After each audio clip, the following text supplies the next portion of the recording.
Bienvenue si vous nous rejoignez dans 20h la culture. Nous sommes ce soir avec le chef étoilé Thierry Marx. Cet homme a tout fait dans sa vie et voilà qu'il nous propose son premier roman policier. On ne meurt pas la bouche pleine aux éditions 109. Évidemment, un titre pareil et une maison d'édition qui porte ce nom, ça ne s'invente pas, David. Oui, j'espère qu'il va nous donner la recette du bon polar avec tous les ingrédients qu'il y a dedans. Ça aurait pu s'appeler Vivre et laisser nourrir, mais ça faisait un peu James Bond. Oui. On ne meurt pas la bouche pleine. Alors, il y a ça commence par un harakiri, un empoisonnement très gastronomique, peut-être à la cuisine moléculaire. On va se balader de Paris au Japon. Thierry Marx, vous avez un tropisme japonais, vous faites du judo, des arts martiaux, vous avez travaillé au Japon, vous continuez. Et il y a une histoire de yakuza, de mafia japonaise, et je me dis, mais il en parle tellement bien qu'il a dû les nourrir, ou qu'il doit les aimer, ces mafieux japonais. On vous a pas encore demandé si vous en étiez, hein, je vous rassure. Non, c'est plutôt les codes du Bushido qui m'ont impressionné, la vie au Japon, le bouddhisme zen, la cuisine, et puis ce fameux contre-pied de la cuisine moléculaire. Que n'a-t-on pas dit sur la cuisine moléculaire, or que c'est un outil de compréhension finalement, et pas une tendance de cuisine. Et effectivement, quand on connaît un petit peu les pathologies de quelqu'un, et avec une cuisine un petit peu ciblée, on pourrait en faire une arme par destination de cette cuisine. Mais c'est ce que vous avez fait dans le polar. Hein. Il y a quelqu'un qui empoisonne une victime avec de la cuisine moléculaire, ce qui doit réjouir tous les ennemis de la cuisine moléculaire. Alors, il y a autre chose ici, c'est qu'il y a une cruauté japonaise très précise dans le maniement, évidemment, des couteaux, et on vous imagine derrière vos fourneaux. On se dit peut-être que vous auriez voulu être un tueur. Vous avez tout fait. Vous rendez les gens heureux, mais peut-être que tuer... D'abord, je peux te dire comment est née l'idée de ce polar. Je revenais d'un reportage à Tijuana, où on est tombé dans la pleine guerre des cartels de Tijuana et de Sinaloa. Et je me suis dit, mais comment on peut tuer des gens dans telles conditions? Est-ce qu'il n'y a pas un autre moyen? Et effectivement, j'ai choisi la cuisine dite moléculaire pour ça. Et puis de revenir au geste, la cuisine, c'est pas des recettes finalement. C'est la maîtrise du geste, la maîtrise du feu et la maîtrise du temps. Coupe juste, goût juste, maîtrise de la cuisson et le bon timing pour faire les choses. Mais quand vous avez cette connaissance du produit, quand vous rencontrez tout ce que vous pouvez prélever, ne serait-ce que sur une plante, c'est pour ça que je parle de ces plantes prêtes à traire que j'ai vues, eh bien, je me dis, avec un petit peu de pamplemousse surdosé quelque part par là, quand vous connaissez la pathologie de la personne que vous devez nourrir, c'est le fait de pouvoir tuer quelqu'un en procurant d'abord un plaisir énorme. Mais regardez comme il en parle. Mais ce qui est formidable, c'est que la scène de harakiri que vous décrivez et que vous écrivez, elle ressemble à la préparation d'un plat selon un rituel formidable. Le geste, le feu, le temps. Racontez-nous un harakiri. Quelqu'un qui se faisait seppuku, il avait une force de caractère inouïe, il défendait sa caste, son code d'honneur, son code du Bushido, et il allait s'ouvrir le ventre avec un couteau qui était enveloppé soigneusement, un tento qui était enveloppé soigneusement dans un papier de riz pour pas qu'on voie la lame, pour que le papier de riz absorbe le sang. On s'ouvrait le ventre et un de vos meilleurs amis ou de vos meilleurs disciples vous tranchez la tête, ce qu'on appelle l'art de couper, le tamashigiri, et il vous tranchait la tête. Mais il y avait la maîtrise du geste, comme je viens de le dire, extrêmement précis pour se donner la mort le plus vite possible, la maîtrise de l'énergie, du feu intérieur, qu'on a beaucoup de mal à dompter, et le bon timing pour mourir. Et ça, Miyamoto Musashi, au XVIIe siècle, le raconte très très bien dans le traité des 5 roues, le gorille no Sho. Exactement comme il faut savoir découper un roast beef ou une viande ou une volaille. Exactement, quand vous découpez un morceau de poisson, en fonction de sa coupe, un morceau de viande c'est pareil, eh bien vous n'aurez pas la même appréciation et la même émotion à la dégustation. D'ailleurs, on dit dans cette cuisine, elle se regarde, elle se médite et elle se mange. Restez sur ces 3 temps. Thierry Marx, le Japon, vous y avez passé beaucoup de temps. Nous, les Français, on croit qu'on est les rois de la cuisine mondiale, mais il y a d'autres cuisines. Le Japon, vous y avez pris quoi, à part les ingrédients de ce polar, évidemment, mais dans votre cuisine de tous les jours, il y a une part de vous qui est japonaise. La spiritualité, c'est-à-dire qu'il y a une relation dans la cuisine japonaise à la nature, à l'observation de la nature, à la saisonnalité, à la précision, c'est-à-dire qu'un ingrédient majeur et 2 petits ingrédients d'accompagnement, 3 gestes dans un plat, pas plus. Et cette précision crée l'émotion. Le jeu de texture et de température fait que vous avez une émotion dont vous allez vous souvenir. Parce que la difficulté de la cuisine, c'est donner de la mémoire à de l'éphémère. C'est ce que raconte la cuisine japonaise d'ailleurs. Et je trouve ça très intéressant. Et cette spiritualité dans la cuisine, effectivement, m'a impressionné. Et aujourd'hui, je m'en suis nourri pour faire la cuisine que je fais dans mes établissements. Mais pardonnez-moi, ce ne sont pas des émotions que vous pouvez avoir avec un gratin d'écrevisses. Le gourmand. Je vous parle volontairement de cuisine de terroir, une omelette norvégienne ou les plats traditionnels de cuisine française. Vous avez parfaitement raison. Bon. Vous avez parfaitement raison. C'est-à-dire que quand vous prenez un plat d'écrevisses, si l'écrevisse est parfaitement bien cuit, s'il a été, comme on dit vulgairement, châtré avant, cuit dans le bon bouillon. De ce bouillon, vous allez faire une sauce légèrement épaisse, pas surdosée. Eh bien, vous avez un plat de jeu de texture et de température, la même chose. Vous savez, s'il y a bien une similitude entre ces 2 peuples, c'est entre la cuisine française et la cuisine japonaise, qui est inspirée de la nature et du petit producteur et de ce lien quasi affectif que vous avez entre la terre et l'assiette. Thierry Marx, il y a les états généraux de l'alimentation en ce moment. Le président Macron a parlé cet après-midi pour aider les agriculteurs, leur acheter au meilleur prix. Que peuvent les chefs comme vous pour contribuer à un meilleur niveau de vie des agriculteurs ? Il faut se battre, se mobiliser. D'abord, il faut faire des consommateurs militants. Il faut enfin définir une véritable échelle de valeur sur ce qu'est un produit, ce qu'est un bon produit. Il y a énormément de chefs qui ne savent pas répondre à ce qu'est un bon produit, de la terre à l'assiette. Sa responsabilité environnementale et sociale. Est-ce qu'un agriculteur se nourrit de ce qu'il produit et est-ce qu'il pourra transmettre cette terre dans de bonnes conditions et qu'on puisse mesurer ça très rapidement sur tous les ingrédients qu'on achète et que l'agriculteur soit payé à sa juste valeur. On dit beaucoup de mal des agriculteurs, des produits phytosanitaires. Les agriculteurs ont été victimes d'un marché. Il faut le dire.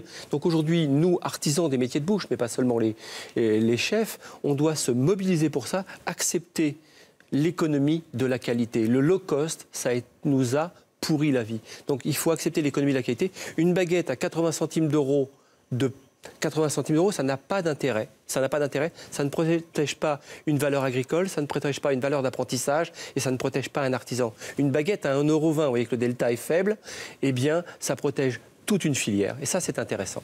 Cette semaine, il y a une opération qui s'appelle Chef de gare à laquelle vous participez, qui consiste à faire cuisiner des chefs dans les gares françaises. Ça dure une semaine.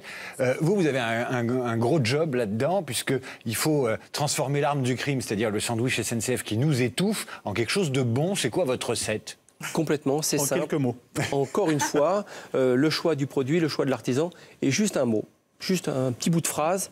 Merci à Gare et Connexion de réintroduire de l'artisanat dans ces gares pour donner la possibilité aux consommateurs de faire son choix. On va parler cinéma maintenant, puisque Laurie Choleva est avec nous. Bonsoir Laurie. Bonsoir. Ce sont bien entendu vos coups de cœur, puisque nous sommes mercredi et que c'est la sortie des films en salle. Mais oui, et moi je vais vous parler de Détroit. Sincèrement, j'ai rarement pris une claque comme celle-là au cinéma. Alors c'est vrai que des films, j'en vois beaucoup, j'ai cette chance, mais là je suis sortie en état de choc. Alors Détroit, c'est le nouveau film de Catherine Bigelow. Je rappelle qu'elle avait eu l'Oscar. C'est la première femme à avoir obtenu l'Oscar du meilleur réalisateur et meilleur film pour des mineurs. Sa marque de fabrique, c'est le cinéma musclé. Ben là, elle y va bien fort. Donc c'est sur fond d'émeutes raciales à Détroit en 1967. On suit un groupe de policiers à la recherche d'un tireur dans un motel. Alors Détroit, finalement, c'est l'histoire de cette effroyable bavure qui fait froid dans le dos. Regardez la bande-annonce. Ici à Détroit, une ville en guerre, la violence se poursuit. La police d'État et la garde nationale ont été appelés en renfort. Je déclare donc l'état d'urgence. C'est une zone de guerre là-bas. Ils détruisent la ville. Police! Je tiens pour acquis que vous êtes tous des criminels. Tu ne parles jamais de ça à qui que ce soit, jamais. T'as compris? Cette ville a des problèmes.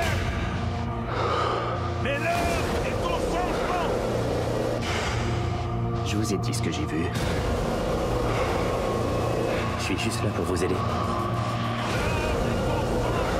Ce sont des jeunes. C'est quoi votre problème? Ils vont nous tuer, mon gars. J'ai besoin que tu survives à la nuit. Alors la bande-annonce, rien que de la voir, moi j'ai déjà le ventre qui se noue. C'est vrai que c'est un huis clos insoutenable, il y a une atmosphère pesante, on est tétanisé quand même par le sadisme de ces forces de l'ordre, ces policiers, leur rage, leur haine, leur racisme. On ressent la tension qui devait probablement régner dans ce motel. Et c'est vraiment un film qui est basé sur l'émotion plus que sur la réflexion. Alors oui, il y a des scènes à la limite du supportable, mais c'est ce qu'on appelle un film coup de poing. Voilà, on ressort complètement KO. Et j'ai quand même un film dans un autre registre, parce qu'après Détroit, on a besoin de rigoler, donc il faut la comédie de la semaine, et c'est Coexister de Fabrice Eboué. Alors Fabrice Eboué, il s'inspire du succès fulgurant des prêtres chanteurs. On se souvient de ce boys band religieux, voilà, exactement. Alors là, lui, il réunit dans un film un rabbin, un imam et un prêtre pour enregistrer un album. C'est à mourir de rire. Regardez la bande-annonce. Si dans moins de 6 mois, Monsieur Musique n'a pas rempli l'Olympia avec un nouvel artiste, il cédera sa place de directeur. Un prêtre. Très bien. Un rabbin. Et un imam. J'ai une gueule d'imam, moi. Réunis sur scène pour chanter ensemble.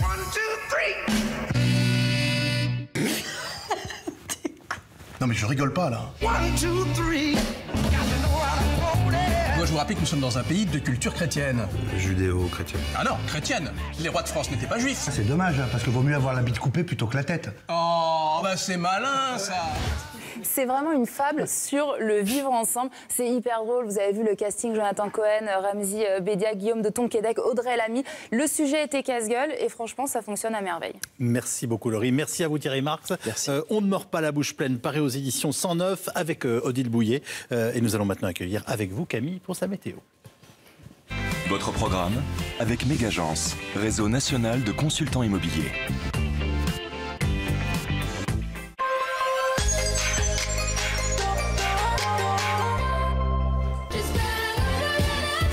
Bonsoir.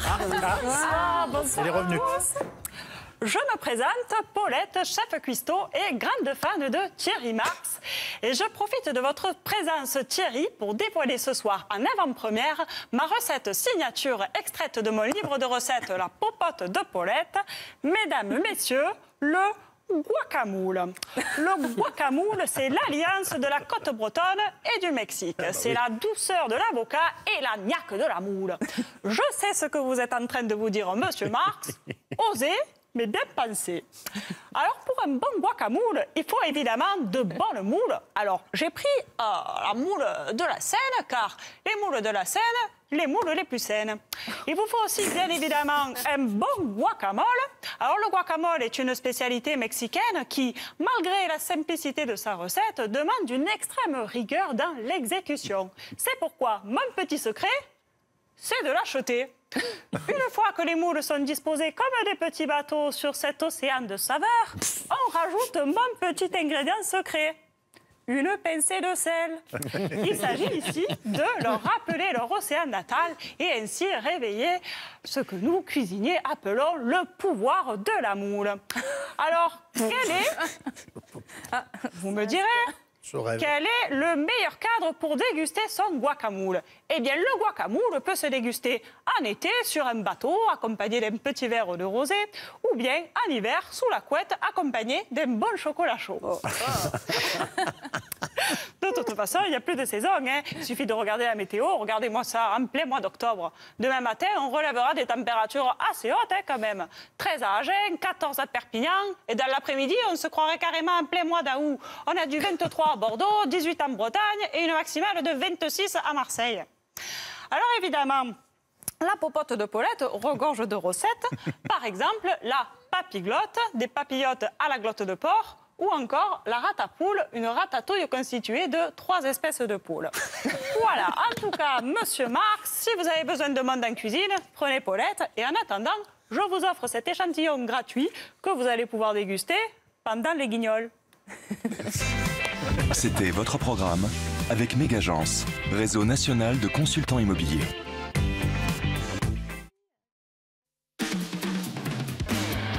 Ce soir, ladies and gentlemen, depuis la Canal Factory, les Guignols, présentés par Jack Chirac.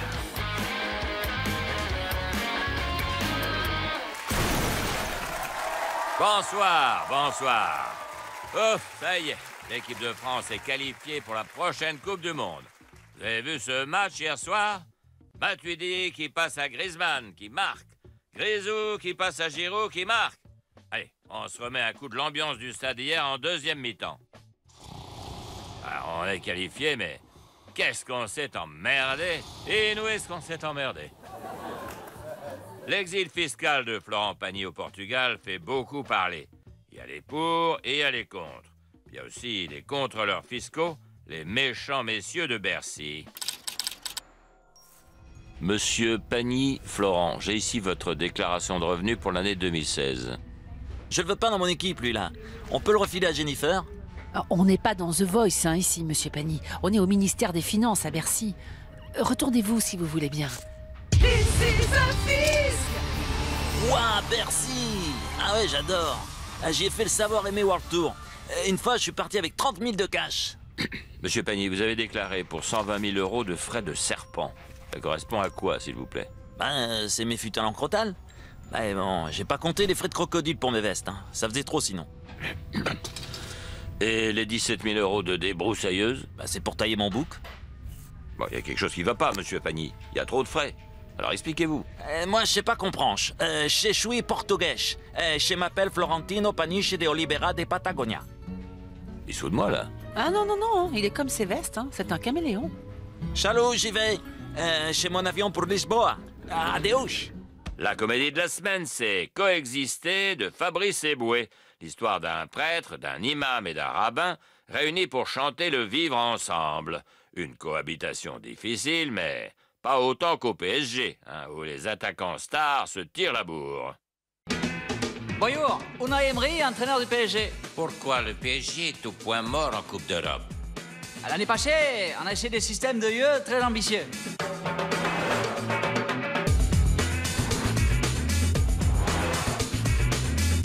Si à la fin de cette saison, Monsieur Tactique n'a pas fait gagner la Ligue des Champions à mon équipe, il cédera sa place d'entraîneur.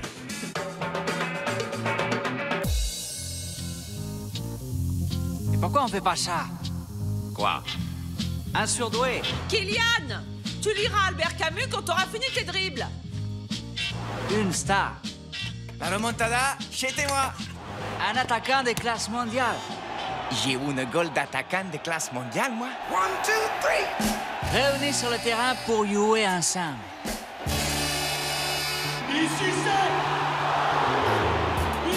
Tout le monde donne le ballon.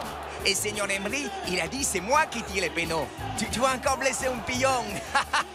Et moi je vise le ballon d'or, toi tu vises mal le ballon. Et mon doublé contre le Celtic de Glasgow alors.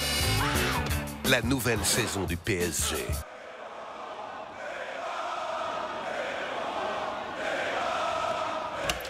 Qu'est-ce qui se passe à Vincent? Le match va débuter dans 5 minutes. Il a tiré les plus beaux pénaltys de toute l'île de France. Et pourquoi il me fait ça, moi?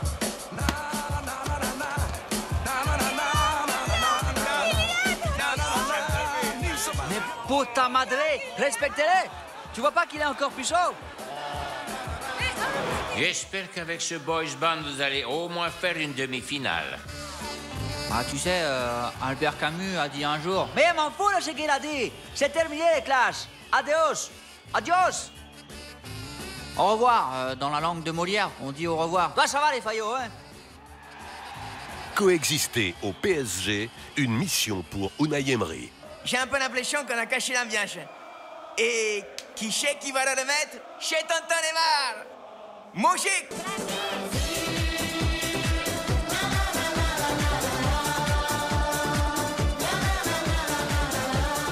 Allez, viens là, toi. On fait la paix.